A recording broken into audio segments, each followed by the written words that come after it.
Open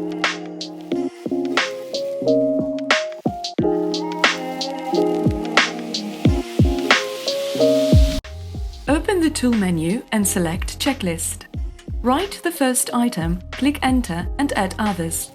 You can tick them off by clicking on the circle. Use this tool to create exercises which do not require correct answers. For example, lesson objectives. Tick off the words you know. Statements that you agree with. Answer the question and tick it off. List. Open the Tool menu and select List. Write the first item, click Enter and add others.